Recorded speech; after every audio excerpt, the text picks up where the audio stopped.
8 former officers of the Indian Navy have been handed death penalty in Qatar following allegations of spying for Israel.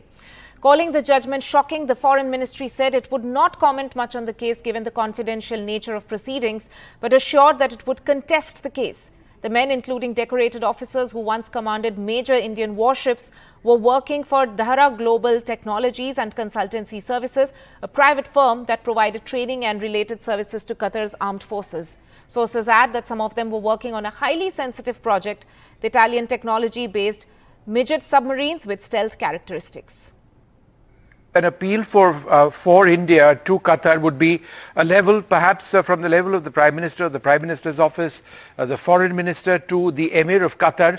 That is certainly one option. The Emir of Qatar does retain the right to actually pardon these 7 officers and 1 sailor, have them back over here. But the allegations are extremely serious. They've been accused of spying for Israel. They were part of a training program for the Qatar Navy.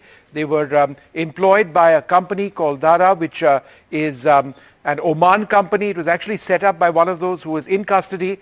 They have been in isolation now for more than 9 months, is what we've been told, confined detention. At one stage when this all broke out and the allegations were made, they were told they needed to leave the country. They had packed and were about to leave, but then they were put back into confinement. India has consular and diplomatic access to them and is looking at whatever legal options there are which may be available. But at this stage, the families who were hoping to have them back for Diwali are absolutely stunned by what has happened. The death sentence has been pronounced for these 7 Indian officers and 1 sailor, all of them, as you mentioned, Gargi, extremely distinguished in their careers in the Indian Navy.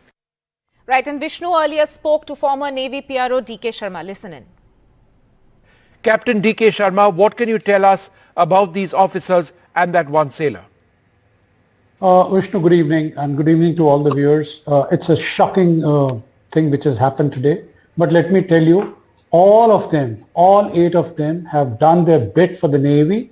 They are having an unblemished career. And Vishnu, let me tell you, a few of them have held positions, whether in the fleet staff or in the staff college as instructors. They are brilliant people. If you see their records, Gill was the President's gold medal when he did this training. And after that, he has been amongst the cream. Then I know B.K. Verma, I know Purnendu Tiwari. He was the fleet navigating officer. He has commanded that time the newest of the new ships, LSTL Magar, and he has also commanded the minesweeper. So all of them, I have interacted with them extensively during my career in the Navy. Brilliant people, they can't do all this, but I don't know how they have landed into this trap. And let me tell you, they were there training the Qatari Navy, and they were quite impressive over there. If you ask anybody, we, in fact, the Indian Navy and through the High Commission over there was, I had read somewhere that there was a MOU also, that all the officers who are, retiring officers as well as sailors, they were going over there and were imparting instructions. So now what has gone wrong, where it has gone wrong, what is the whole game, it's not very clear, because none of us know what kind of charges have been pressed against them, what kind of consular access, what kind of legal help was given, and suddenly we come to know from solitary confinement, they were shifted to 2 in 1 cell, which was a positive development, and we all thought that now it is looking towards better things.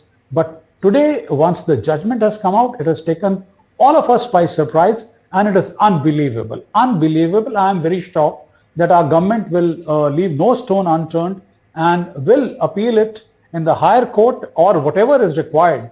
And our relation with all the countries in the Middle East, it is very good. And it is not possible that, without any fair trial or whatever needs to be done, has to be done. And these people have to be brought back, come what may.